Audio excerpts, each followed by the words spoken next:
Por la gracia de Dios tenemos esta oportunidad de encontrarnos para compartir la palabra de Dios. Por favor, los invito a que vayamos a la primera epístola de Juan, 1 Juan capítulo 2, versículo 28. Son porciones conocidas de las Escrituras. Dice la Biblia, 1 Juan 2, 28, y ahora, hijitos, permaneced en Cristo, permaneced en Él, para que cuando se manifieste el Señor tengamos confianza, para que en su venida no nos alejemos de Él avergonzados. Esta es la expresión, las palabras de Juan para estos oyentes. Le dice, y ahora, hijitos. Quisiera leerles en una versión en inglés que dice, y ahora, queridos hijos. Reina Valera 60 nos habla de hijitos y esta versión nos dice, y ahora, queridos hijos, queridos hijos.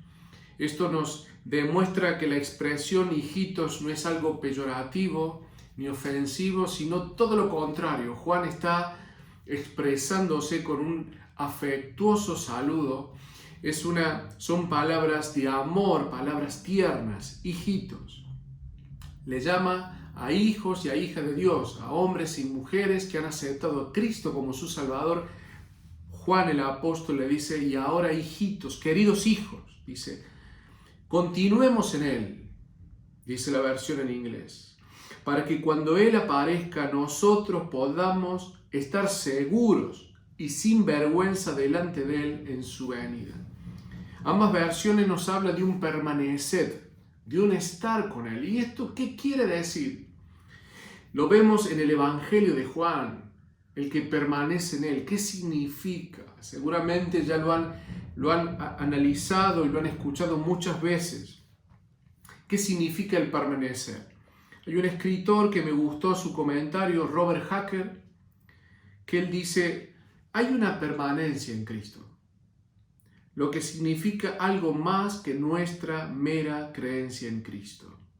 Se puede decir que un hijo de Dios, una vez regenerado salvíficamente, siempre permanece en Cristo, aunque no siempre se encuentra en un ejercicio vivo de los actos de fe en Cristo. Este hermano Robert Hacker dice, aquí Juan se está refiriendo no a la salvación. El permanecer en Él no nos habla de la salvación. Dice, si bien nosotros, toda aquella persona que deposita su fe en Cristo, le acepta como su Señor y su Dios, permanece en Él para siempre. Y esa posición de salvo, de hijo de Dios, de redimido, no se pierde. La salvación no se pierde. Robert Hacker dice, el permanecer en Él no tiene nada que ver con la salvación. Habla, dice, o Juan se está refiriendo a un ejercicio vivos de los actos de fe en Cristo. Permanecer en Cristo, permanecer en Él, continuar en Él, la intención de Juan para estos oyentes que Él amaba y les expresaba de esta manera, queridos hijos o hijitos, Juan le está diciendo permanecer en Él, pero esa expresión no es pérdida de salvación, es una experiencia de vida. El Evangelio, las cartas de Juan nos hablan de una experiencia de vida. Hay algo similar a esto, este permanecer que me gusta, que está en Génesis. Los invito, hermanos, que vayamos a Génesis capítulo 5. Acá vamos a encontrar en la genealogía, en los descendientes de Adán, que llega hasta Noé. En el versículo 22, 5:22 dice, y caminó Enoc con Dios. Caminó Enoc con Dios. Versículo 24, caminó pues Enoc con Dios y desapareció porque le llevó Dios. Esto fue en Génesis capítulo 5. Enoc es un ancestro de Noé. Y acá la Biblia dice que Enoc caminó con Dios. Si cambiamos de capítulo al 6, encontramos a Noé. Y en el versículo 6, 9 dice, Noé, varón justo, era perfecto en sus generaciones. Con Dios caminó Noé. Con Dios caminó Noé.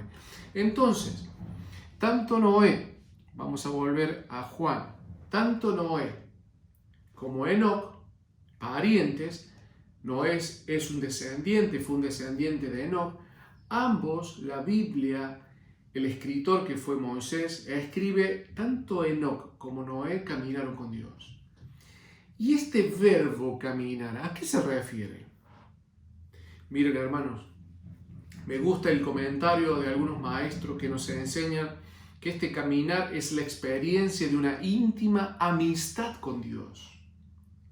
El caminar es un verbo que nos lleva a pensar, es una figura de dicción que nos lleva a entender que tanto Enoc como Noé caminaron con Dios, tuvieron una amistad, una íntima relación con Dios.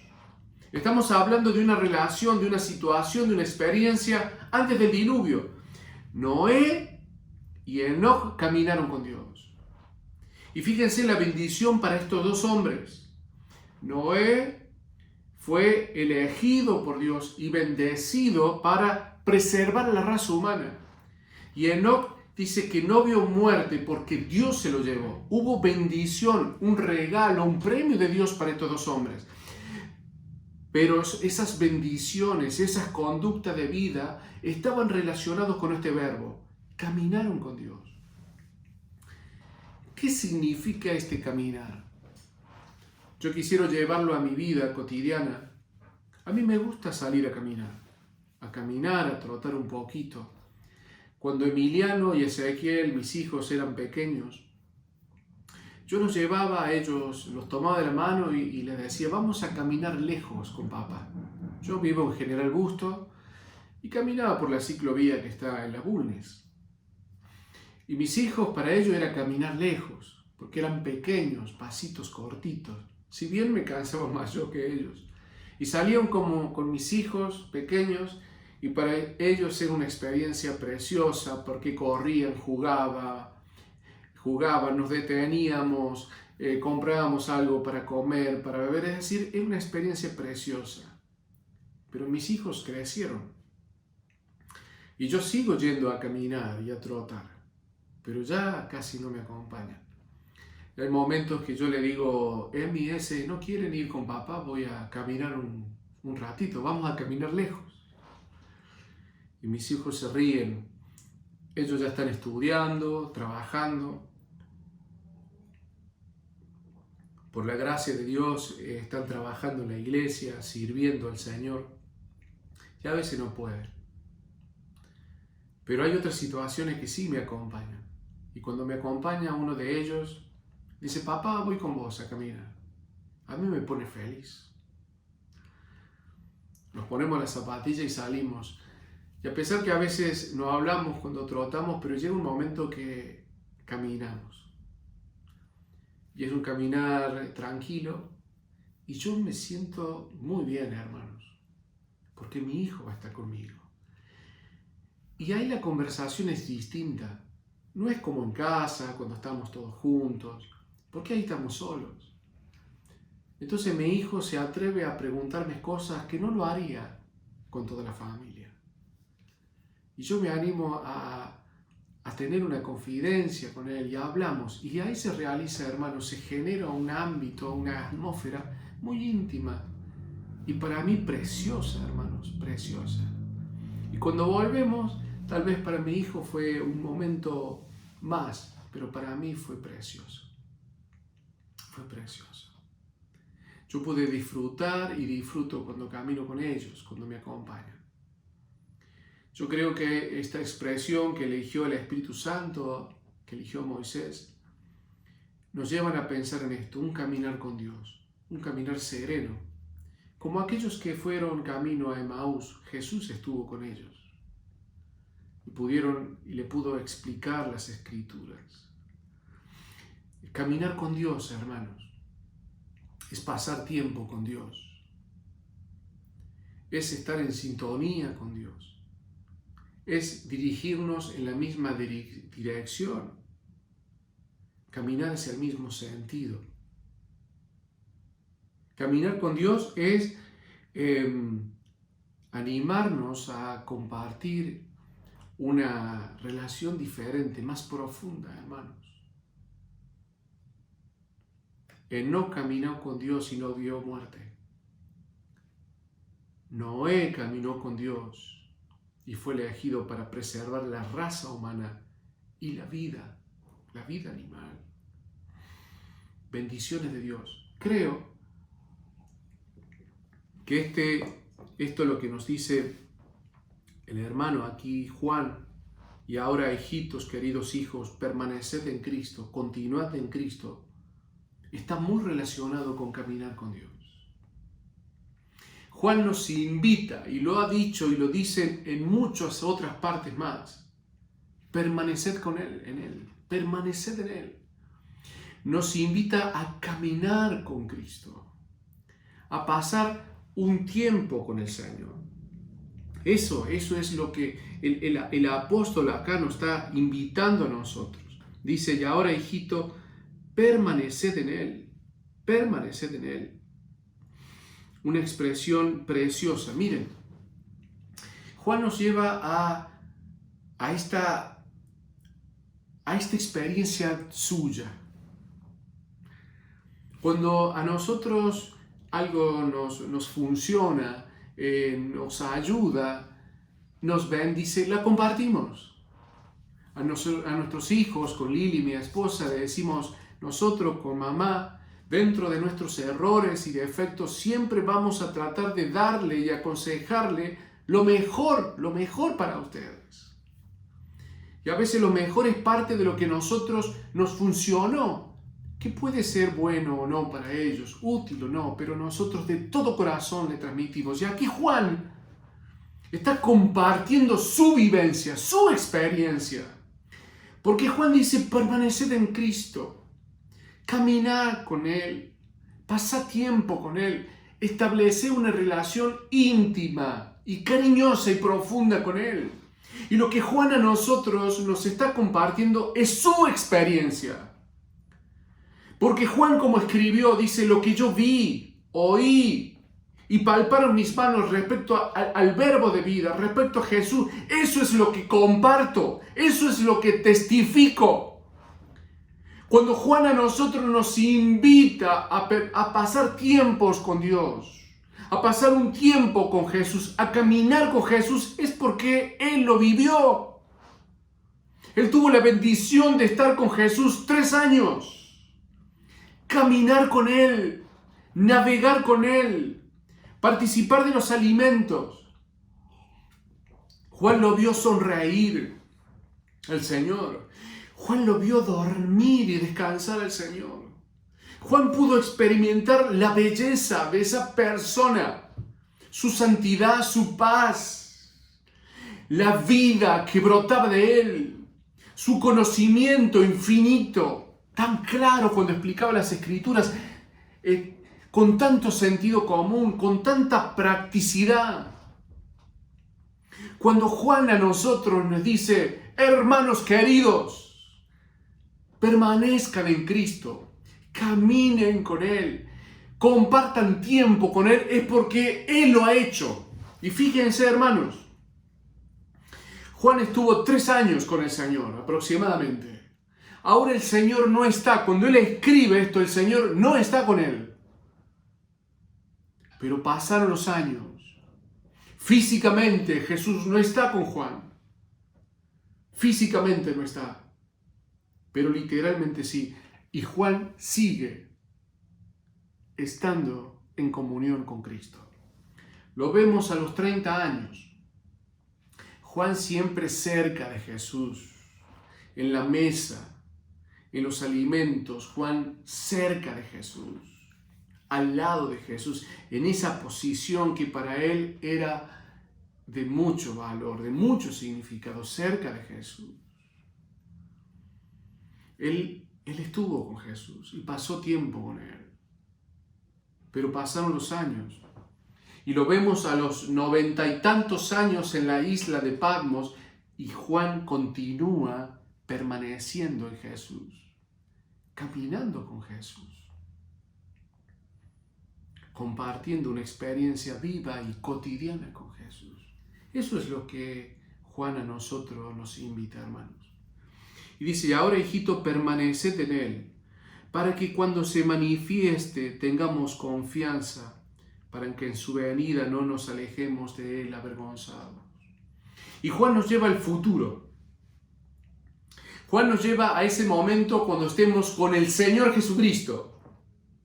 Hermanos, cuando estemos con el Señor no vamos a estar avergonzados y no vamos a perder nuestra confianza. Al contrario, nuestra experiencia con Cristo en la eternidad siempre será preciosa.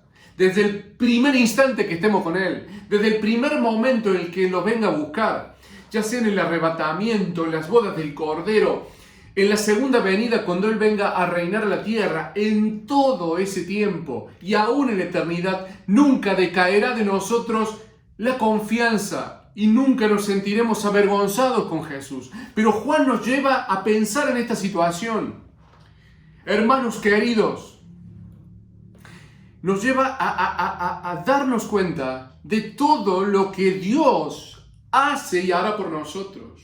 Nos lleva al futuro, tal vez al arrebatamiento, y tal vez nos lleva a la manifestación de Él en la tierra, en la segunda venida de Cristo. Nos lleva a esos momentos donde nosotros seremos bendecidos porque Jesucristo reinará 1000 años y nosotros con Él.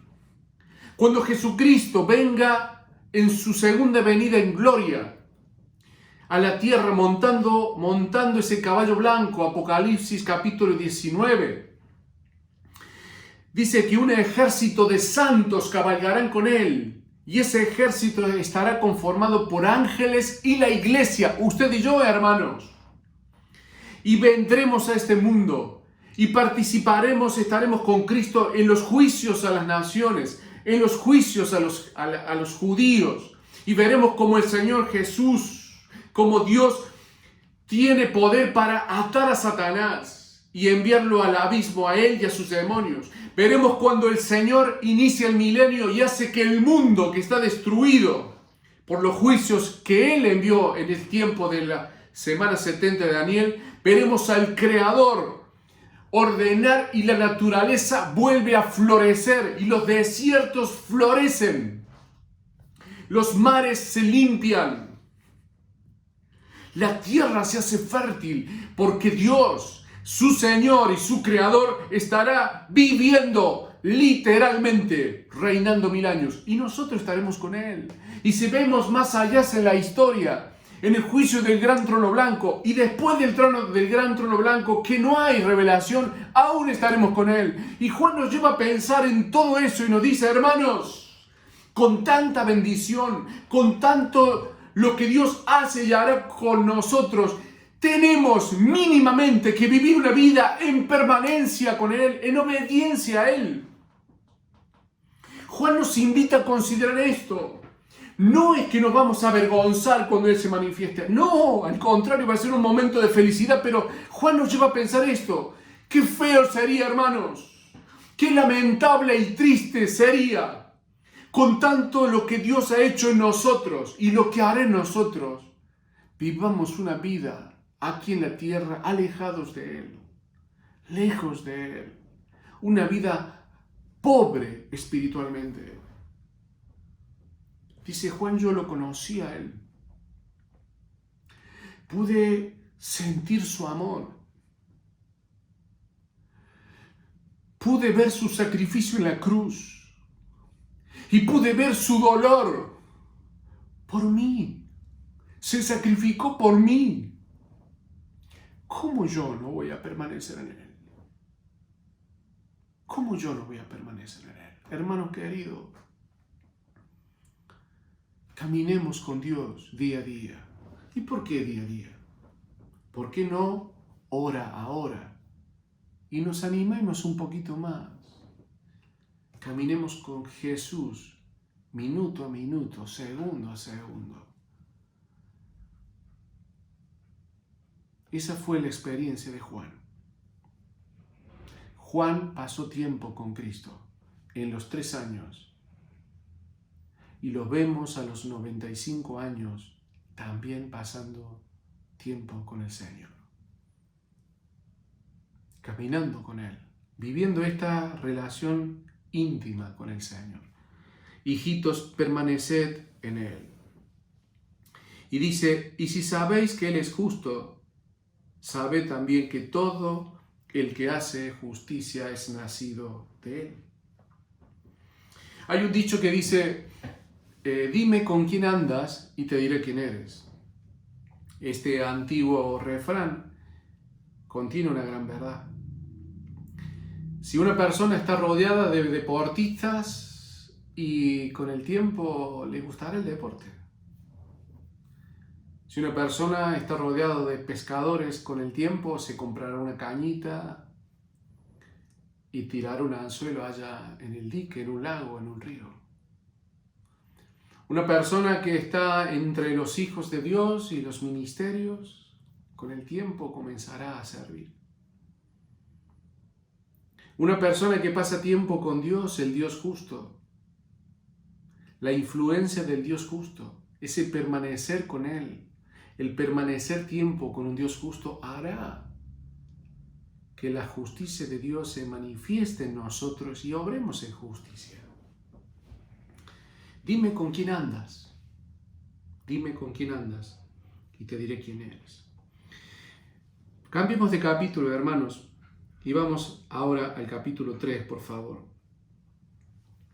Dice la palabra, continúa Juan, ¿no? Dice, mirad cuál amor nos ha dado el Padre, para que seamos llamados hijos de Dios. Por esto el mundo no nos conoce, porque no le ha conocido a Él.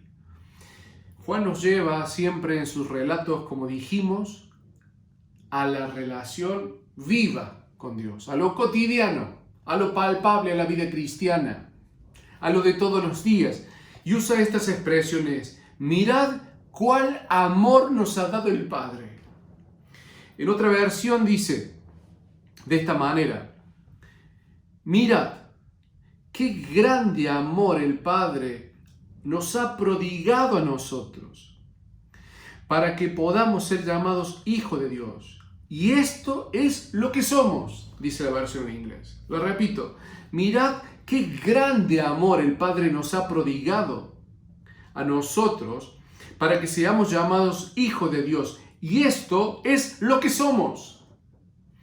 Dice, en la Reina Valera dice, mirad cuál amor nos ha dado el Padre. Y en esta versión dice, mirad qué grande amor el Padre nos ha prodigado. Y prodigar en la Real Academia Española significa dar con profusión. Y profusión significa abundancia en lo que se da. Lo que está diciendo Juan nos lleva a reflexionar. Dice, mirad con qué abundancia, con qué profusión el Padre nos ha amado. El amor de Dios que es profuso, que es pródigo, que es abundante. Ser llamados hijos de Dios es el fruto, es el resultado y la consecuencia de un amor grande, hermanos de Dios. Juan lo vive, Juan lo vive. Juan no está enseñando una materia ajena a él. No, Juan está enseñando y compartiéndonos su experiencia, su realidad. Dicen hermanos, somos hijos de Dios. Dice la Reina Valera, somos llamados hijos de Dios. Y esta versión en inglés nos dice, somos llamados hijos de Dios. Y esto es lo que somos. Como somos hijos de Dios, de esta manera somos llamados. Somos llamados hijos porque verdaderamente somos hijos de Dios. Y esta condición y esta posición es consecuencia de un amor tremendamente generoso de Dios. Me hablo a mí mismo. Tal vez yo no entiendo aún lo que significa el privilegio, la bendición que tengo de ser un hijo de Dios. Tal vez no me doy cuenta, hermanos. Mire que en los cielos hay ángeles, fieles y poderosos, pero no son hijos. El amor de Dios se ha manifestado para con nosotros de una manera increíble y a veces no le podemos explicar este amor. Pero ser un hijo de Dios, hermana querida, usted que es una hija de Dios, es fruto de un amor pródigo, profuso de Dios, en abundancia. Juan dice, yo soy, cuando él hablaba del discípulo amado, y él era el discípulo amado. No es que Dios, como nos enseñaron a nosotros, no es que Jesús amó más a Juan por sobre los demás. Al contrario, Juan pudo sentir el amor de Cristo. Y ahora Juan acá puede sentir el amor del Padre. Somos hijos de Dios. Somos hijos de Dios. Dice, por esto el mundo no nos conoce porque no le conoció a Él. Mi vecino, que no es creyente, él no sabe que yo soy un hijo de Dios, igual que mi esposa y mis hijos. No sabe el honor y el privilegio que tenemos nosotros de ser llamados hijos de Dios. No lo sabe el vecino. Y no lo sabe porque no conoció a Jesús. Mire, yo estaba en mi trabajo. Con el tiempo, yo cumplí funciones sobre liderazgo de personas. Y a veces nos juntábamos un grupo de encargados para analizar y organizar la gente. Y hablábamos sobre la gente. Y pensamos, ¿y qué tal es esta persona? ¿Es colaborador? ¿Es una persona entusiasta, comprometida? Y hablamos de otro y esta persona es tal, y puede ocupar tal función o puede trabajar en tal lugar por esa gana de aprender. Y hablamos de nuestra gente. Pero en nuestra gente había creyentes, había hijos de Dios y yo sabía quién eran. Y cuando llegamos a él o a ella, porque también hay compañeras en la fábrica, yo le decía, guarda con él, guarda con él. Pero dice, Juan, ¿qué tiene diferente con el resto? No. Nosotros tenemos que ser justos con todos, tenemos que ser ecuánimes con todos. Pero con esa persona tenemos que tener aún más cuidado. Me dice, ¿por qué, Juan? Porque él es un hijo de Dios. Dice, Juan, todos somos hijos de Dios. No. Todos somos criaturas de Dios. El hecho de nacer es una bendición increíble de Dios. Pero hijos de Dios, hija de Dios, no somos todos. Él es un hijo de Dios. Y Juan, ¿y qué pasa si nosotros nos equivocamos con él? Y equivocarnos con Él es equivocarnos con su Padre, y el Padre de Él es el Dios Todopoderoso que creó los cielos y la tierra, es el único Dios verdadero y no hay nadie superior a Él, nadie. Tenemos que ser justos con todos, pero con Él, que es un hijo de Dios, tiene que haber un trato especial, una consideración justa, ecuánime, pero especial para Él, porque Él es un hijo de Dios. Y detrás de Él y al lado de Él, el Dios Todopoderoso como un gigante lo protege y lo guarda. El mundo no nos conoce porque no le conoció a Cristo. Pero en el juicio del gran trono blanco, de un lado podremos estar los salvos, los hijos. El mundo podrá reconocer quiénes somos los hijos. En los cielos, en el futuro, en el milenio, los habitantes del milenio podrán reconocer quiénes somos sus hijos. Y no tenemos nada de especial porque no somos más buenos que nadie. Es por gracia de Dios, por un regalo inmerecido para nosotros, Dios nos tomó en adopción. Y esto es lo que Juan nos intenta decir. Primero nos habla de una bendición de permanecer en Él. Después nos habla de las bendiciones futuras que tenemos. Después nos habla de este regalo de que si nosotros permanecemos junto al Dios vivo, las características del Dios vivo se irán replicando en nosotros, en nuestra conducta, como Él es un Dios justo. Si permanecemos y pasamos tiempo con el Dios justo, obraremos en justicia. Ahora Juan nos lleva a pensar en una posición de privilegio.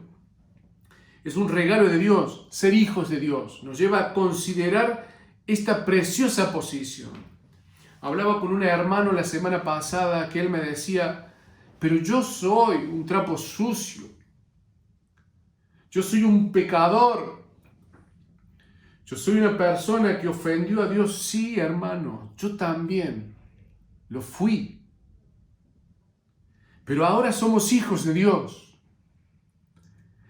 De una manera inexplicable, el amor de Dios, le digo a mi hermano, nos salvó, nos limpió, nos justificó, nos santificó, nos redimió y nos hizo nacer como seres espirituales y nos adoptó Dios. Hoy somos hijos del Dios Todopoderoso y por siempre lo seremos. Así que, querido hermano, llena tu mente, llena tu corazón con esta realidad. Sos un hijo del Dios Todopoderoso. Un hijo de Dios. Y dice Juan, amados,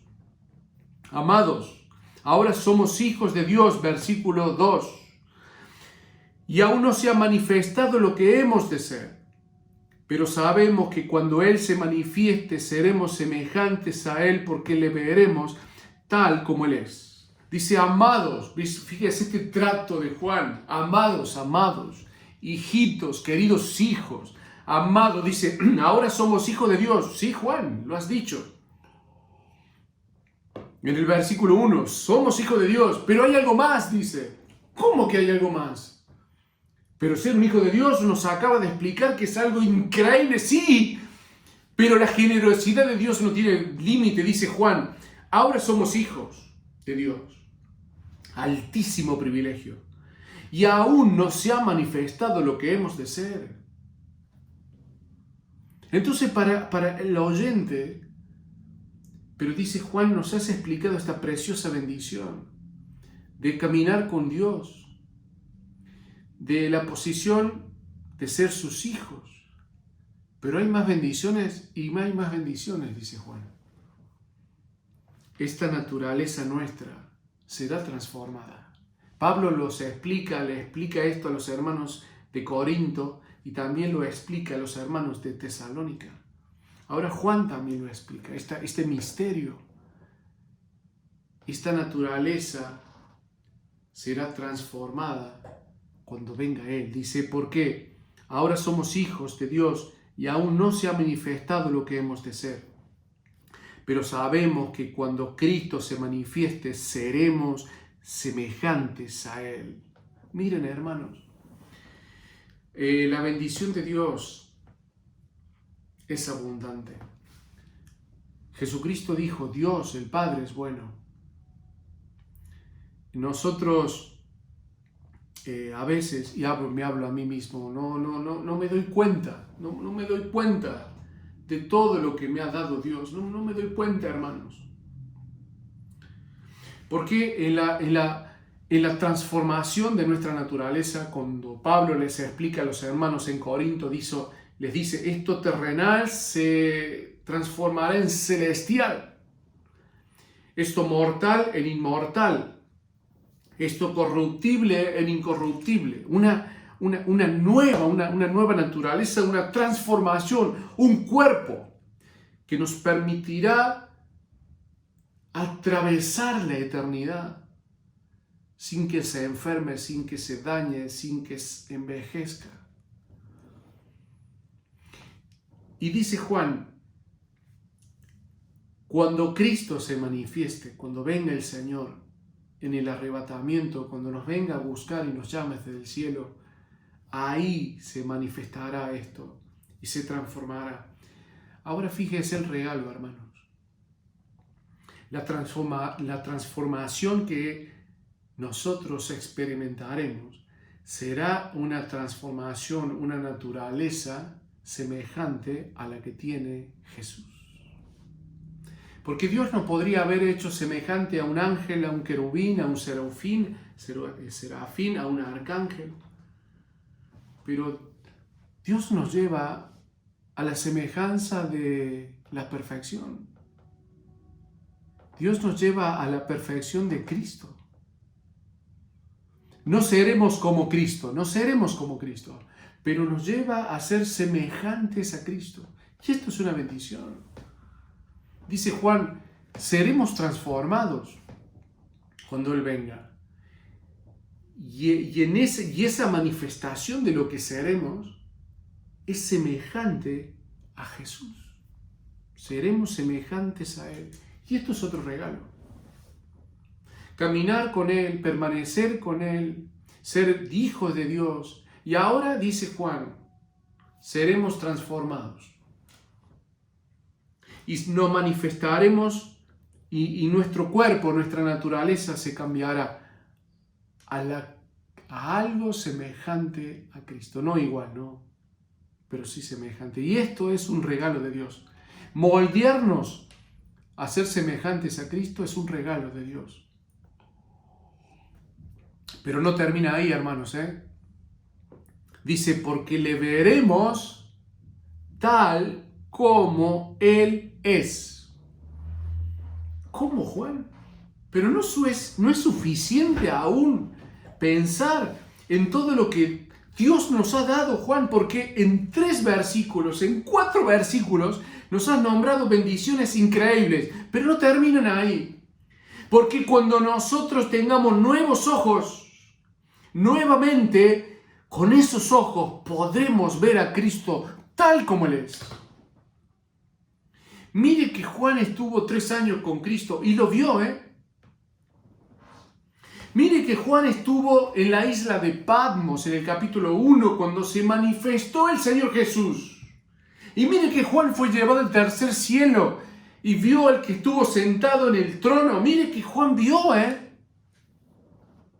Pero Juan nos dice, estos ojos no pueden contemplar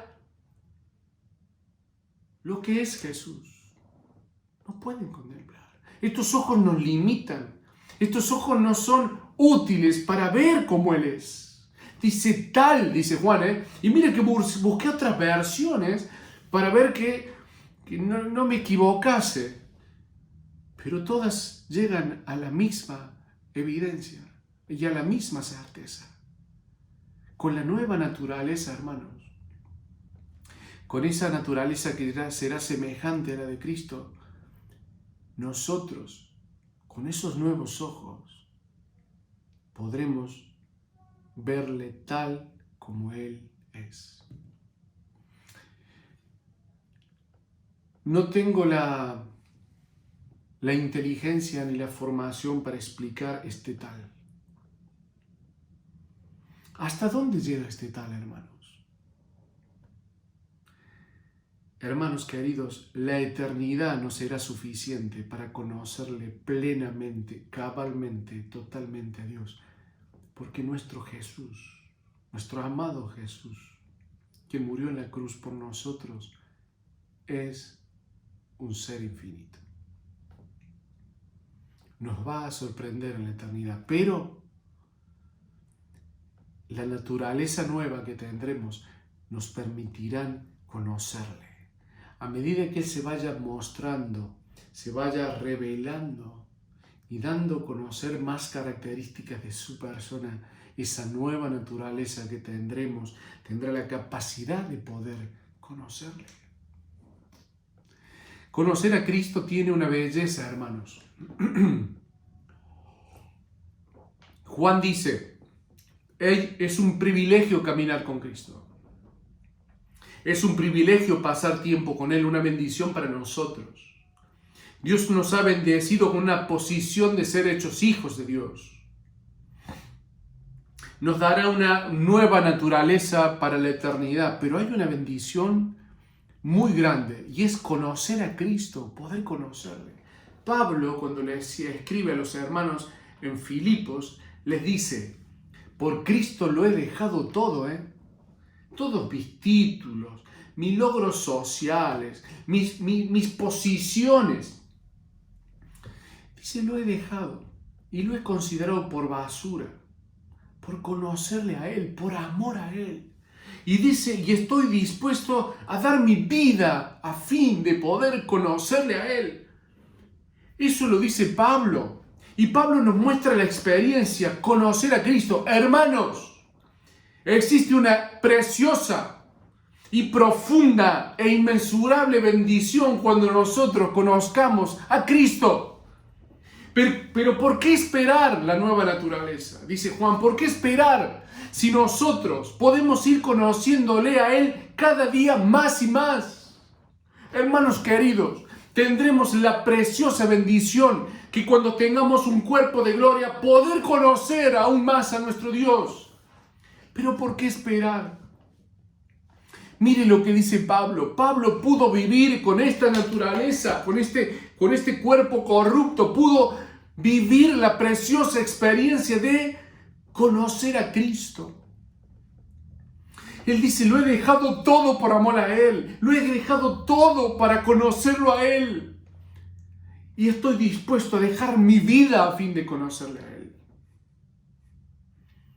Conocer a Cristo, hermanos, nos bendice y nos hace bien. A veces, y hablo a mí mismo, me cuesta entenderle a Juan. Tal vez porque yo no estoy conociendo a Cristo como debo. Tal vez me cuesta entenderle a Pablo cuando le habla a los hermanos en Filipos. Tal vez porque yo no estoy corriendo como él corre. Yo no estoy sopesando mis prioridades como lo ha sopesado Pablo o Juan. Pero ellos han sido hombres como nosotros. Si ellos lo han podido vivir, hermano, lo podemos vivir también nosotros. Permanezcamos en Cristo. Compartamos una experiencia verídica, cotidiana de vida con Él. Vivamos una intimidad cotidiana con Cristo. Y ahora Juan, rápidamente avanzo, se me ha ido la hora, rápidamente avanzo y dice, y todo aquel, versículo 3, que tiene esta esperanza en Cristo, de lo que venimos hablando, se purifica a sí mismo, así como Él es puro. Todo aquel que comete pecado, dice Juan, infringe la ley. Infringe también la ley, pues el pecado es infracción de la ley. Y sabéis que Él apareció para quitar nuestros pecados y no hay pecado en Él. Todo aquel que permanece en Él no peca. Versículo 6. Todo aquel que permanece en Él no peca. Todo aquel que peca no le ha visto ni le ha conocido. Y uno dice, sigo leyendo.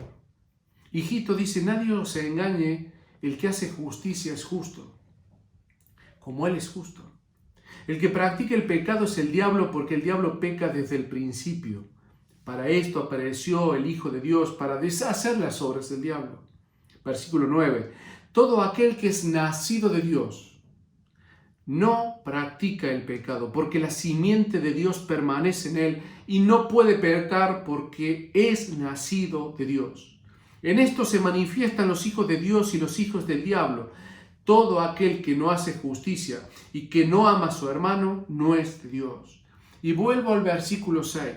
Todo aquel que permanece en Él no peca. Todo aquel que peca no le ha visto ni le ha conocido. El versículo 9 nos dice, todo aquel que es nacido de Dios no practique el pecado. Y ahí nosotros es más fácil comprenderlo, porque la práctica del pecado es la repetición, es el hábito del mismo pecado en el creyente. Y nosotros sabemos que nosotros pecamos, pero el Hijo de Dios se preocupa mucho por no practicar el pecado. Practicar el pecado es decir, de gestarlo, de prepararlo, de disfrutarlo, de hacerlo hábito en nuestra vida. Eso no debe estar en el cristiano. El hábito de practicar, de repetirlo frecuencialmente, eso no debe estar. Y nosotros lo entendemos a esto. Dijimos, sí, Juan, estamos con vos. Y estamos de acuerdo, todo aquel que es nacido de Dios no practica el pecado, no llevamos una vida intencional practicando el mismo pecado frecuencialmente, rutinariamente. Estamos de acuerdo, Juan. Pero eso es el versículo 9, pero el versículo 6, Juan no habla de la práctica del pecado. Dice, todo aquel que permanece en él no peca. La práctica del pecado del versículo 9 es más fácil entenderla, porque nosotros decimos, sí, Juan, estamos con vos, porque la práctica es la frecuencia, es la repetición y el hábito del mismo pecado. Eso no lo tenemos. Y procuramos y nos esforzamos para no tenerlo. Pero el versículo 6 se va a una situación más extrema, más radical, y dice, todo aquel que permanece en él no peca. Y el que peca no le ha visto ni le ha conocido. Y por mucho tiempo, hermanos, lo digo de corazón, interpreté esto como que Juan estaba diciendo una máxima, una figura de dicción. Pero ahora con los años, no me atrevo a decir que Juan estaba utilizando una figura de dicción. Por mucho tiempo pensé que esto era una utopía. Juan planteaba una utopía, simplemente un extremo. Pero ahora no me atrevo a pensar que esto es una utopía. Yo creo que lo que Juan nos está diciendo es una realidad en su vida. Respeto, hermano, a quien opina diferente. Pero con el tiempo, ¿por qué debo pensar que lo que Juan está diciendo aquí es algo irrealizable e impracticable? Si nosotros pudiéramos ver como Juan ve, si nosotros pudiésemos sentir como Juan siente, si nosotros pudiéramos estar en su piel, en su naturaleza, en su experiencia, lo que él vivió, el compromiso, el tiempo que pasó con Cristo, el tiempo que estuvo pasando con Cristo, tal vez nosotros diríamos con contundencia, el que permanece en él no peca. Porque el que peca no le ha visto, no le ha conocido, dice Juan. Miren, espero que pueda explicarme. Juan toma las palabras de Jesús y dice, Jesús dijo, ¿no? Si me amáis, Juan escucha estas palabras de Jesús y las escribe, ¿no? En su evangelio. Y dice Jesús, si me amáis, guardad mis mandamientos. Y lo vuelve a decir más adelante, ¿no? Entonces Juan toma esta expresión. Jesús dice, si ustedes me aman, guarden mis mandamientos. Y acá nos da la clave. La base de la obediencia es el amor. A veces nosotros pensamos que obedecer a Dios está relacionado con disciplina. Obedecer a Dios está relacionado con un esfuerzo sobrenatural. Pero Jesucristo nos lleva a pensar que obedecerle a Él está relacionado con el amor hacia Él. Mientras más le amemos, menos pecaremos. Para amar a alguien, hermanos, tenemos que conocerle. Por eso dice Juan, el que peca no le ha conocido. Porque conocer a Cristo nos lleva a amar a Cristo. Y amar a Cristo nos lleva a no pecar. Vuelvo de nuevo. Juan dice, el que peca es porque no le ha conocido. Pero si nosotros conociésemos a Jesús, tal vez como Juan llegó a conocerle, amaríamos a Cristo como Juan llegó a amarle. Y si amásemos a Cristo como Juan, llevaríamos una vida de santidad como llegó Juan. Todo aquel que permanece en Él no peca, hermanos queridos. Y me hablo a mí mismo, qué lejos que estoy. ¿Cuánto me falta aún para conocer a Jesús? Permanecer en Él, ¿no? Pasar tiempo con mi Jesús. Conocerle en las Escrituras. Leerle los Evangelios. Descubrir su sonrisa, su mirada de amor. Llenar mi corazón y encender mi corazón como aquellos que escucharon sus palabras caminos Emaús. Sorprenderme y caer de rodilla ante su santidad. Poderlo encontrar en el Antiguo Testamento. Poder escuchar su voz, sea la luz en la creación. Poder enamorarme de Él. Poder conocerle cada vez más a Él. Hermanos queridos, pasemos tiempo con Jesús. Le conozcamos. El hermano que me invitó puso esta frase, de tal palo, tal astilla. Si nosotros pasamos tiempo con el Dios justo, nosotros comenzaremos a obrar en justicia. Si nosotros compartimos tiempo con el Dios de amor, comenzaremos a obrar en amor. Si pasamos tiempo y compartimos intimidad con el Dios Santo, como dijo Jesús en las palabras, Pedro lo dice y nos trae las palabras. Dice Pedro, como está escrito, sed santos, porque yo soy santo. Hermanos queridos, si nosotros pasamos tiempo con el Dios Santo, la santidad comenzará a brillar en nosotros, y no como un acto disciplinado y esforzado. Será la consecuencia de haberle conocido y será el resultado de amor. Cuando yo amo, cuando nosotros amamos a esa persona que nosotros amamos, nunca le haremos daño. Y nunca haremos algo para ofenderla ni para lastimarla. La clave de la obediencia es el amor. Así que, hermanos, con esto terminamos esta meditación, esta profundidad y esta belleza de que nos trae este apóstol, de su vida, ¿no? Permaneced en Él. Que esa sea mi experiencia, hermanos. Que esa sea nuestra experiencia. Llevar una vida genuina en intimidad con Dios. Que Dios los bendiga, hermanos.